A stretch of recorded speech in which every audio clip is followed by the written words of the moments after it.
Hi and welcome all of you to our study channel mechanical coach, जहां पे आपको study videos के साथ साथ इंजीनियरिंग जॉब अपडेट्स के बारे में भी बताया जाता है।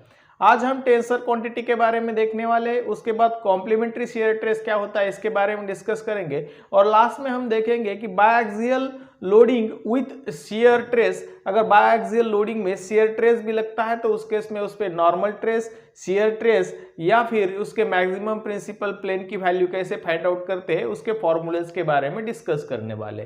तो फर्स्ट हम डिस्कस करेंगे टेंसर क्वांटिटी। तो हमने अभी तक जितना भी पढ़ा है वहां पे हमने देखा है कि अगर जो क्वांटिटी हमारे पास होती है वो तो या तो स्केलर क्वांटिटी होती है या फिर वेक्टर क्वांटिटी होती है। बट इसमें अगर क्वांटिटी को डिफाइन करना है तो थ्री फॉर्म हमारे पास होते हैं, स्केलर, वेक्टर एंड थर्ड जो फॉर्म होता है वो होता है टेंसर क्वांटिटी। वो होता है टेंसर क्वांटिटी। तो क्वांटिटी को हम थ्री कैटेगरी में डिवाइड करते हैं, स्केलर, वेक्टर एंड टेंसर। तो स्केलर हम जानते हैं, स्केलर क्वांटिटी को डिफाइन करने के लिए हमें केवल मैग्नीट्यूड की नीड होती है। जब हम किसी क्वांटिटी की मैग्नीट्यूड पता होती है तो हम उस क्वांटिटी को स्केलर क्वांटिटी बोलते हैं। जब हमारे पास मैग्नीट्यूड एंड डायरेक्शन बोथ होते हैं तो उस क्वांटिटी को हम वेक्टर क्वांटिटी बोलते हैं। तो टेंसर क्वांटिटी हम ऐसे क्वांटिटी को बोलते हैं जिसमें हम more than one direction and plane की नीड होती है। वो क्वांटिटी किस प्लेन में है और उस क्वांटिटी में जो डायरेक्शन हो गए वो मोर देन वन हो गए। जब हम ऐसी क्वांटिटी को डिफाइन करेंगे तो उस क्वांटिटी को हम बोलते हैं टेंसर क्वांटिटी। तो क्लियर है, स्केलर में केवल मैग्नीट्यूड की नीड होती है, वेक्टर में मैग्नीट्यूड एंड डायरेक्शन पता होना चाहिए और टेंसर में more than one direction and plane पता होना चाहिए। तो उस क्वांटिटी को या डिफाइन करने के लिए, किसी भी क्वांटिटी को डिफाइन करने के लिए अगर more than one plane, more than one direction और प्लेन की नीड होती है तो वैसे क्वांटिटी को हम बोलते हैं टेंसर क्वांटिटी। हमने इसके पहले भी देखा है, जो स्केलर क्वांटिटी होती है इसे हम बोलते हैं zero order tensor quantity. Zero order tensor quantity जो वेक्टर होती है वो होती है फर्स्ट ऑर्डर टेंसर। और जो ट्रेस होता है हमारे पास, ट्रेस या फिर स्ट्रेन, ये हमारे पास होते हैं सेकेंड ऑर्डर टेंसर क्वांटिटी। तो मोर स्पेसिफिकली ट्रेस या स्ट्रेन टेंसर है और टेंसर में भी अगर स्पेसिफिकली पूछा जाए तो सेकेंड ऑर्डर टेंसर क्वांटिटी है। ओके, तो अब ये टेंसर क्या होता है, जिसमें जिस क्वांटिटी को डिफाइन करने के लिए more than one direction and plane की नीड होती है, वैसे क्वांटिटी को हम बोलते हैं टेंसर क्वांटिटी। अब इस टेंसर क्वांटिटी को लिखा कैसे जाता है, या फिर टेंसर शियर ट्रेस या फिर ट्रेस जो है वो टेंसर क्वांटिटी है, तो उसको हम लिखेंगे कैसे। हम जानते हैं किसी भी प्लेन में, अगर मैं एक प्लेन ले लेता हूं तो उस प्लेन में हम जानते हैं थ्री डायरेक्शन होती है, एक्स, वाई एंड जेड। तो एक प्लेन पे थ्री डायरेक्शन होती है, एक्स, वाई एंड जेड। तो हमारे पास ऐसे कितने प्लेन होते हैं एक बॉडी में? थ्री प्लेन्स होते हैं, x plane, y plane and z plane. अगर मैं मेरे पास एक बॉडी है, अगर इस बॉडी की मैं बात करता हूं तो अगर मैं इस प्लेन की बात करता हूं तो ये एक प्लेन है मेरे पास, एक्स प्लेन। ओके, अगर मैं इस प्लेन की बात करूंगा तो ये वाई प्लेन होगा और ये फ्रंट वाला होगा वो जेड प्लेन होगा। तो किसी भी बॉडी में हमारे पास थ्री प्लेन होते हैं और एक प्लेन पे थ्री डायरेक्शन होती है। तो ये तीन डायरेक्शन में ट्रेस लग सकता है, यहाँ पे भी एक ट्रेस लग सकता है, वाई डायरेक्शन में एक लग सकता है, जेड डायरेक्शन में एक लग सकता है। तो एक प्लेन पे थ्री ट्रेसेस लग सकते हैं तो थ्री प्लेन में 9 ट्रेसेस लगेंगे। एक प्लेन पे थ्री ट्रेसेस लगेंगे तो थ्री प्लेन्स पे 9 ट्रेसेस लगेंगे। जैसे ये एक्स, वाई, जेड है। ओके, ये जो डायरेक्शन है एक्स डायरेक्शन है, ये जो डायरेक्शन है वाई है और ये जो डायरेक्शन है जेड है। तो अब इसमें मैं एक्स प्लेन की बात करता हूं, ये जो प्लेन है इस प्लेन की बात करता हूं तो यहां पे थ्री ट्रेसेस लगेंगे। एक ट्रेसेस तो एक्स डायरेक्शन में लगेगा और इसको मैं लिखता हूं, फिलहाल तो मैं सबको टाउ से डिनोट करता हूं। तो एक ट्रेस इस डायरेक्शन में लगेगा, एक्स की डायरेक्शन में लगेगा, एक ट्रेस वाई के डायरेक्शन में लगेगा, एक ट्रेस वाई के डायरेक्शन में लगेगा और एक ट्रेस जेड की डायरेक्शन में लगेगा, एक ट्रेस जेड की डायरेक्शन में लगेगा। अक्सर आपने बुक में एक नोटेशन देखा होगा, टाउ एक्स वाई या फिर टाउ वाई एक्स, ऐसा नोटेशन देखा होगा। तो यहाँ पे जो एक्स होता है वो डिनोट करता है प्लेन को, यहाँ पे जो एक्स होता है वो डिनोट करता है प्लेन को। ये ट्रेस किस प्लेन पे लग रहा है उस प्लेन को डिनोट करता है। ये एक्स फर्स्ट जो यहाँ पे डिजिट होगा वो डिनोट करेगा प्लेन को, और सेकेंड जो होगा वो डिनोट करता है डायरेक्शन को। सेकेंड जो है वो डिनोट करता है डायरेक्शन को। तो मैं यहाँ पे अगर लिखना चाहता हूं तो ये 3 ट्रेसेस तो 3 डायरेक्शन में लग रहे हैं, ये हमें पता है। अब ये कौन से प्लेन पे लग रहा है? एक्स, तो यहाँ पे आ जाएगा एक्स एक्स एक्स, ओके, क्योंकि ये एक्स प्लेन पे है। फर्स्ट जो है वो प्लेन डिनोट करता है, अब सेकेंड जो होता है वो डायरेक्शन डिनोट करता है। तो यहाँ पे आ जाएगा वाई, सॉरी यहाँ पे आ जाएगा x, क्योंकि x डायरेक्शन में ही लग रहा है। यहाँ पे आ जाएगा टाउ एक्स एक्स, क्योंकि x प्लेन पे लग रहा है, x डायरेक्शन में लग रहा है। यहाँ पे आएगा टाउ x और ये y डायरेक्शन में लग रहा है, तो यहाँ पे आ जाएगा टाउ एक्स वाई। अब यहाँ पे z डायरेक्शन, यहाँ पे x प्लेन पे लग रहा है, तो यहाँ पे आ जाएगा टाउ x, और कौन सी डायरेक्शन में लग रहा है? z डायरेक्शन में लग रहा है। तो ये 3 ट्रेसेस है, इसको कैसे रीड करते हैं या फिर कैसे लिखा जाता है उसके बारे में भी मैंने आपको बता दिया। टाउ एक्स वाई मतलब एक्स प्लेन में लग रहा है, वाई डायरेक्शन में लग रहा है। तो ऐसे मैंने सिर्फ एक्स प्लेन पे दिखा है। सिमिलरली वो ट्रेसेस जो होंगे तो यहाँ पे भी 3 डायरेक्शन में लगेंगे। एक्स डायरेक्शन में एक लगेगा टाउ वाई एक्स, क्योंकि वाई प्लेन पे है, एक्स डायरेक्शन में है। यहाँ पे क्या आएगा? टाउ, अब वाई प्लेन में है और y डायरेक्शन में है, तो टाउ वाई वाई आ जाएगा। और यहाँ पे क्या आ जाएगा? टाउ, अब ये y प्लेन पे है और z डायरेक्शन में लग रहा है। सिमिलरली अगर इस z प्लेन की बात करेंगे तो यहाँ पे भी x डायरेक्शन में z प्लेन पे तो टाउ z, x डायरेक्शन पे तो x। यहाँ पे टाउ z क्योंकि z प्लेन पे है और y डायरेक्शन में लग रहा है, मतलब टाउ z y।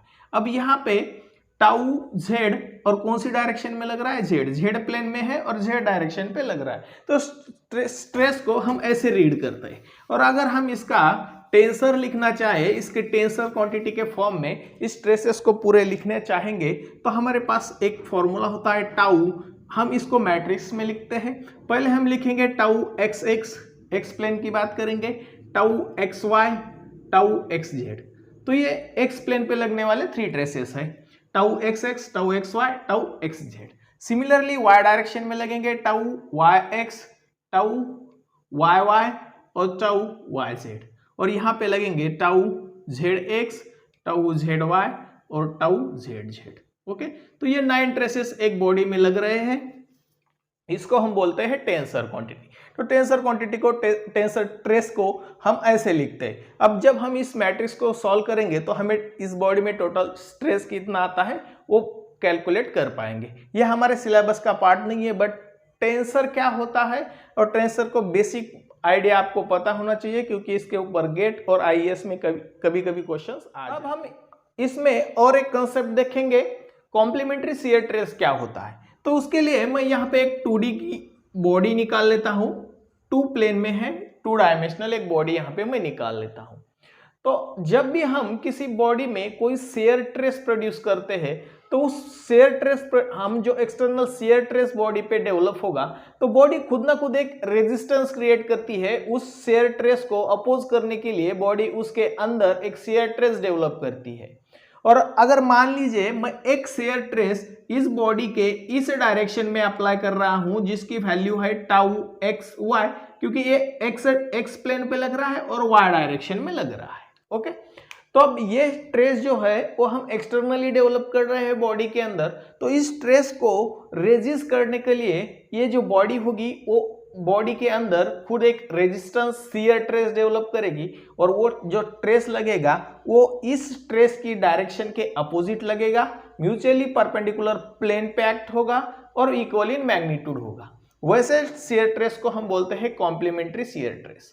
मतलब ये जो टाउ एक्स वाई है ये हमने बॉडी को दिया है, हमने बॉडी के अंदर डाला है, बट ये बॉडी क्या करेगी, इस शियर ट्रेस को रेजिस्ट करने के लिए इस बॉडी अपने आप अंदर में एक शेयर ट्रेस डेवलप करेगी जो कि इसके म्यूचुअली परपेंडिकुलर प्लेन में होगा। अब एक्स प्लेन में है तो इसका जो share trace, resistance share trace develop होगा वो वाई प्लेन में होगा। तो वाई प्लेन में यहाँ पे ले रहा हूं तो ये वाई प्लेन होगा। ओके, तो ये वाई प्लेन है, इस वाई प्लेन पे वो डेवलप होगा, इक्वल इन मैग्नीट्यूड होगा और अपोजिट इन डायरेक्शन होगा। मतलब ये क्या है, अब क्लॉकवाइज रोटेशन करने की बात कर रहे हैं। अब यहाँ पे जो डेवलप करेगा वो क्या करेगा, एंटी क्लॉकवाइज डेवलपमेंट करेगा। तो यहाँ पे जो ट्रेस लगेगा, यहाँ पे जो ट्रेस लगेगा वो कुछ इस तरह लगेगा, और इसकी जो वैल्यू होगी वो होगी टाउ, और ये कौन सी प्लेन पे लग रहा है, y, और कौन सी डायरेक्शन में लग रहा है, x डायरेक्शन में। Opposite in direction, the trace which is developed by a body acting mutually perpendicular plane and opposite in direction and equal in magnitude, such a trace is called as complementary shear trace। मतलब ये जो trace tau x y है इसकी magnitude tau y x के बराबर है, तो यहाँ पे tau x y is equal to tau y x है। ओके, तो ये दो जो शेयर ट्रेस लगते हैं वो इक्वल इन मैग्नीट्यूड होते हैं बट अपोजिट इन डायरेक्शन होते हैं, अपोजिट इन डायरेक्शन होते हैं, मतलब tau x y is equal to tau y x होता है। तो अब यहाँ पे देख लीजिए टाउ एक्स वाई है, टाउ वाई एक्स है, तो क्या मैं इसको सेम लिख सकता हूँ, ये दोनों सेम है, ये जो क्वांटिटी है सेम है, तो मैं यहाँ पे इसको वाई एक्स की जगह टाउ एक्स वाई भी लिख सकता हूँ। Okay, similarly tau y z है, टाउ जेड वाई है, मतलब यहाँ पे भी मैं टाउ वाई जेड को यहाँ पे भी मैं टाउ वाई जेड भी लिख सकता हूँ।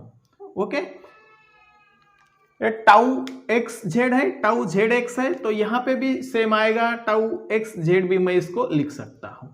ओके, तो ये कॉम्प्लीमेंट्री शेयर ट्रेस है। ये क्या है, कॉम्प्लीमेंट्री शेयर ट्रेस है। Tau x y is equal to tau y x होता है, ये दोनों की वैल्यू सेम होती है बट इसका डायरेक्शन अपोजिट होता है। ये अगर हम एक्सटर्नली प्रोड्यूस कर रहे हैं तो ये बॉडी प्रोड्यूस कर रही है, और सिमिलरली हम यहाँ पे अगर जेड एक्स की बात करेंगे तो टाउ एक्स जेड भी इक्वल होता है। अगर हम टाउ वाई जेड की बात करेंगे तो टाउ जेड वाई भी होता है। तो इसको हम बोलते हैं कॉम्प्लीमेंट्री शेयर ट्रेस। तो इसको हम क्या बोलते हैं, कॉम्प्लीमेंट्री शेयर ट्रेस। अगर इसको आप चेंज करना चाहे ट्रेस में तो टेंसर क्वांटिटी में तो कर सकते हैं। और एक कंसेप्ट मैंने आपको स्टार्ट में ही बताया था नॉर्मल ट्रेस का। अगर बॉडी के प्लेन के परपेंडिकुलर कोई ट्रेस लगता है तो हम उसको क्या बोलते हैं, नॉर्मल ट्रेस बोलते हैं। और आप यहाँ पे देखेंगे ये जो एक्स डायरेक्शन में टाउ एक्स एक्स लग रहा है वो क्या है, एक्स प्लेन के परपेंडिकुलर है। टाउ एक्स एक्स है वो एक्स प्लेन के परपेंडिकुलर है। ये जो टाउ वाई वाई लग रहा है ये वाई प्लेन के परपेंडिकुलर है, और यहाँ पे जो टाउ जेड जेड लग रहा है वो जेड प्लेन के परपेंडिकुलर है। तो इस tau x x, tau y y, tau x x, tau y y और टाउ जेड जेड ये क्या है, नॉर्मल ट्रेस है। ये क्या है, नॉर्मल ट्रेस है। और हम जानते हैं नॉर्मल ट्रेस को हम सिग्मा से डिनोट करते हैं, और ये एक्स डायरेक्शन में तो मैं इसको एक्स से डिनोट करूंगा, ये वाई डायरेक्शन में तो वाई से डिनोट करूंगा, और जेड डायरेक्शन में तो जेड से डिनोट करूंगा। तो आप इसमें tau x x, tau y y और टाउ जेड जेड को भी रिप्लेस कर सकते हैं। यहाँ पे आप डायरेक्टली लिख सकते हैं सिग्मा एक्स, सिग्मा वाई और सिग्मा जेड। तो ये होती है फाइनल टेंसर क्वांटिटी। अब नॉर्मल ट्रेस का भी कंसेप्ट आपको यहाँ से समझ में आया होगा, और कॉम्प्लीमेंट्री शेयर ट्रेस क्या होता है इसके बारे में भी आप जान चुके होंगे। हमने इसके पिछले वाले लेक्चर में देखा था कि अगर ये हमारे पास कोई मेंबर है और इसमें टू डायरेक्शन में ट्रेसेस लग रहे हैं, एक्स डायरेक्शन में सिग्मा एक्स लग रहा है और वाई डायरेक्शन में सिग्मा वाई ट्रेस लग रहा है, तो उस ट्रेस की वजह से अगर मैं इस ऑब्जेक्ट में एक ऑब्लिक प्लेन ले लेता हूं, मान लीजिए मैं इस ऑब्जेक्ट में ये एक ऑब्लिक प्लेन मान लेता हूं, तो इस ऑब्लिक प्लेन पे लगने वाले नॉर्मल ट्रेसेस, इस ऑब्लिक प्लेन पे लगने वाले शियर ट्रेस क्या होते हैं और उसको कैसे फाइंड आउट किया जाता है, या फिर इसका जो एंगल थीटा होता है वो मैक्सिमम प्रिंसिपल प्लेन कब बन जाता है और मैक्सिमम शियर प्लेन कब बन जाता है, उसके बारे में हमने पिछले लेक्चर में बहुत डिटेल में देखा है। आज हम इसमें ऐड करेंगे, अगर ये जो दो ट्रेसेस है सिग्मा एक्स सिग्मा वाई, अगर इसके साथ कोई शियर ट्रेस लग रहा है, और हम जानते हैं ये दो shear stress complementary shear stress है, मतलब ये टाउ एक्स वाई और टाउ वाई एक्स क्या है, कॉम्प्लीमेंट्री शेयर ट्रेस है, तो मैं इन दोनों की जो वैल्यू होती है वो इक्वल होती है, इसलिए मैं इन दोनों को एक ही जगह पे लिख देता हूं टाउ। तो इसके साथ अगर शेयर ट्रेस लग रहा है, अब ये वो अपवर्ड लग रहा है तो इस साइड में डाउनवर्ड लगेगा, ये इधर लग रहा है तो ये इधर लगेगा। ओके, इसकी भी वैल्यू होगी टाउ।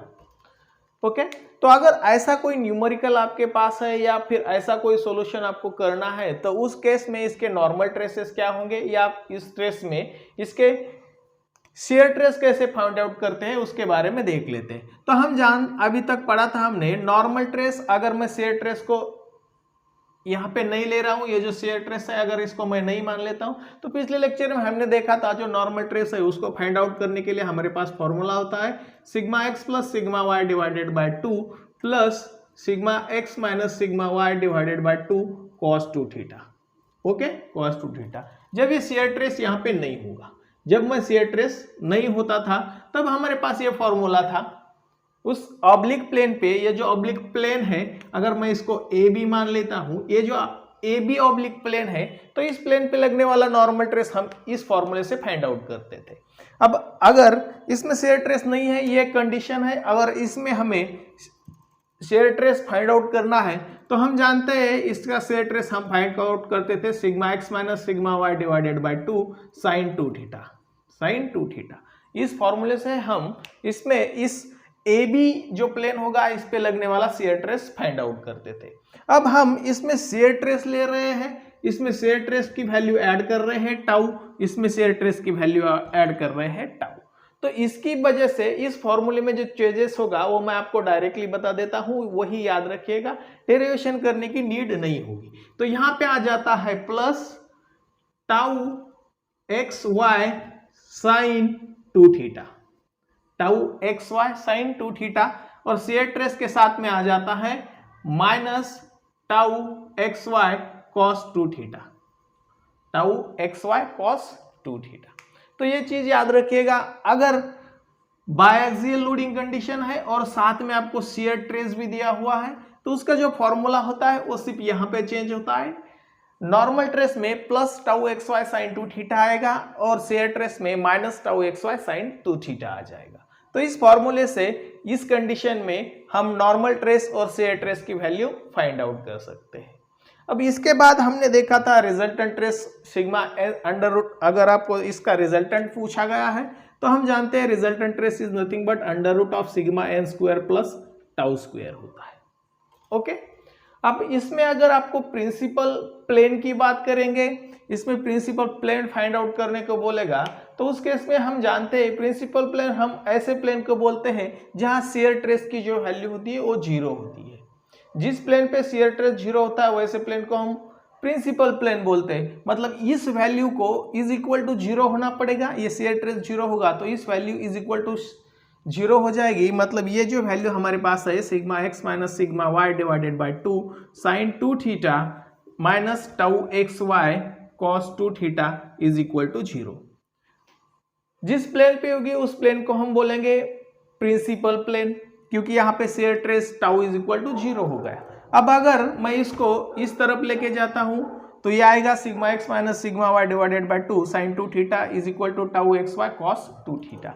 अब इस कॉस थीटा को मैं इस तरफ लेके आता हूं तो मुझे मिलेगा sine 2 theta divided by cos 2 theta, और उस साइड में बचेगा tau x y divided by sigma x minus sigma y divided by 2, tau x y sigma x minus sigma y divided by 2।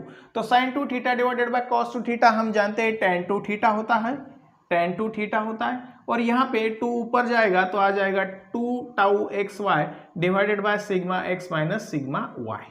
तो यहाँ से यहाँ पे जब हम इस थीटा की वैल्यू निकालेंगे तो उसको हम बोलेंगे प्रिंसिपल प्लेन। अगर आपको इसको और थीटा पी लिखना है तो यह आ जाएगा थीटा पी, यहाँ पे आ जाएगा 1/2 tan inverse 2 tau x y divided by sigma x minus sigma y. तो यहाँ पे हमें फर्स्ट प्रिंसिपल प्लेन मिल जाएगा। और हम अब पिछले लेक्चर में भी मैंने डिस्कस किया था, अगर आपको फर्स्ट प्रिंसिपल प्लेन पता है तो प्लेन 2 होते हैं, मेजर प्रिंसिपल प्लेन और माइनर प्रिंसिपल प्लेन। अब एक प्लेन के बारे में पता चलेगा यहाँ से, तो सेकंड प्लेन आप जानते हैं थीटा P2 निकालना है तो हम जानते हैं थीटा P1 प्लस 90 डिग्री पे होता है, क्योंकि 2 प्रिंसिपल प्लेन जो होते हैं वो म्यूचुअली परपेंडिकुलर होते हैं। मतलब अगर ये थीटा, ये इसकी वैल्यू हमें इस इक्वेशन से इसकी वैल्यू अगर 10 डिग्री मिलती है तो हम इसमें 90 ऐड करेंगे तो 100 पे इसका सेकंड प्रिंसिपल प्लेन होगा। अब इसमें माइनर और मेजर और ट्रेस के हिसाब से होगा कि किस ट्रेस की वैल्यू जिस प्लेन पे मैक्सिमम होगी उसको मेजर बोलेंगे, जिस पे मिनिमम होगी उसको मिनिमम प्रिंसिपल प्लेन बोलेंगे। और 2 प्लेन हमें यहाँ से फाइंड आउट होंगे, एक प्लेन यहाँ से फाइंड आउट करेंगे, सेकेंड प्लेन हम थीटा P1 प्लस 90 से फाइंड आउट कर सकते हैं। तो ये था प्रिंसिपल प्लेन कैसे फाइंड आउट करते हैं? अगर आपको शियर प्लेन के बारे में पूछा है, मैक्सिमम शियर प्लेन के बारे में पूछा है, तो उसको कैसे फाइंड आउट करेंगे? ये तो प्रिंसिपल प्लेन हो गया। अब जिस प्लेन पे मैक्सिमम शियर ट्रेस लग रहा है उस प्लेन की वैल्यू, उस थीटा की वैल्यू आपको अगर पूछेंगे तो उसकी वैल्यू हम कैसे फाइंड आउट करेंगे? अब शियर ट्रेस को मैक्सिमम करना है तो हम जानते हैं किसी भी टर्म का हम derivative is equal to 0 put करते हैं तो उस केस में ये जो वैल्यू मिलेगी ये टाउ मैक्स मिलेगी। उस केस में इसकी वैल्यू जो मिलेगी टाउ मैक्स मिलेगी। तो हम यहाँ पे मैं डायरेक्टली लिख देता हूँ tan 2 theta s is equal to, इसका उल्टा होता है मतलब माइनस आ जाएगा। और हमने देखा था tan 2 theta p is equal to क्या होता है 2 tau x y divided by sigma x minus sigma y. अब इसका रिवर्स करना है हमें, सिंपली याद रखना है tan 2 थीटा पी कैसे आता है ये तो हमने मतलब देखा है इक्वेशन से। अब इसका रिवर्स करेंगे तब हमें tan थीटा एस मिलेगा। यहाँ पे एस जो है मैक्सिमम शियर प्लेन की वैल्यू है तो यहाँ पे निगेटिव लगाऊंगा क्योंकि मैं रिवर्स कर रहा हूँ, और नीचे वाली term sigma x minus sigma y को ऊपर लिख दूंगा और ऊपर वाली टर्म को नीचे लिख दूंगा। तो यहाँ से हमें मिल जाता है maximum shear plane, value of maximum shear plane. ये फर्स्ट वैल्यू मिलेगी। ऐसी इसकी भी 2 वैल्यूज होती है, जैसे प्रिंसिपल प्लेन में 2 प्लेन्स होते हैं वैसे मैक्सिमम शियर ट्रेस के भी 2 प्लेन्स होते हैं। यहाँ से हमें थीटा एस 1 की वैल्यू मिलेगी और हमें थीटा एस 2 फाइंड आउट करने के लिए करना पड़ेगा थीटा एस 1 प्लस 90 डिग्री, क्योंकि मैक्सिमम जो शियर प्लेन होते हैं वो भी एक दूसरे से म्यूचुअली परपेंडिकुलर होते हैं, मतलब 90 डिग्री के डिफरेंस में होते हैं।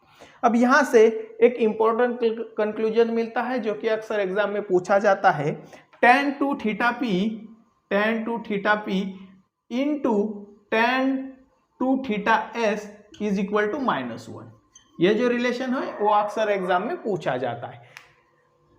Maximum principal plane and maximum shear plane के बीच में जो रिलेशन होता है उनका जो मल्टीप्लिकेशन आता है वो -1 आता है, क्योंकि ये इनका रिवर्स है, ये जो है इसका रिवर्स है और माइनस साइन के साथ है, मतलब ये रिवर्स में कैंसिल हो जाएगा, माइनस है और एक दूसरे से कैंसिल होगा तो 1 ही बचेगा। तो tan 2 theta s into tan 2 theta p is equal to -1 होता है। अभी हमने देखा कि मैक्सिमम प्रिंसिपल प्लेन या मिनिमम प्रिंसिपल प्लेन को हम डिफाइन नहीं कर सकते, हम केवल थीटा P1 थीटा P2 मतलब 2 प्रिंसिपल प्लेन की वैल्यू निकाल सकते थे।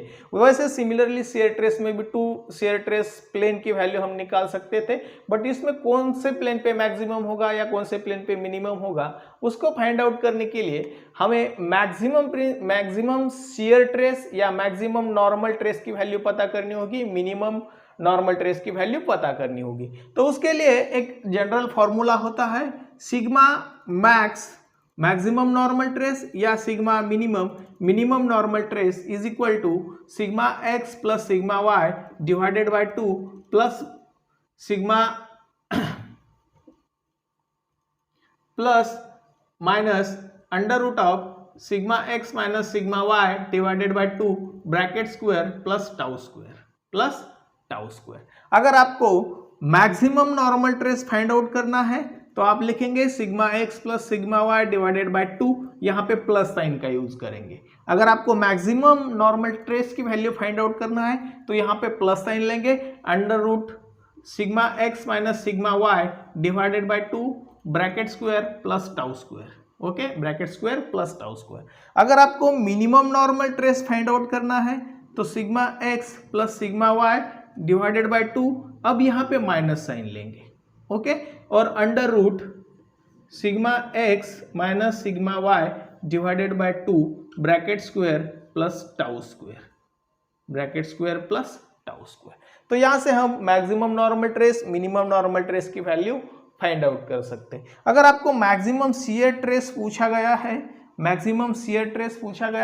तो मैक्सिमम शियर ट्रेस का फॉर्मूला होता है under root of sigma x minus sigma y divided by 2 bracket square plus tau square. मतलब इस इक्वेशन में ये जो लिखा है ये है मैक्सिमम शियर ट्रेस, तो maximum shear stress under root of sigma x minus sigma y divided by 2 bracket square plus tau square.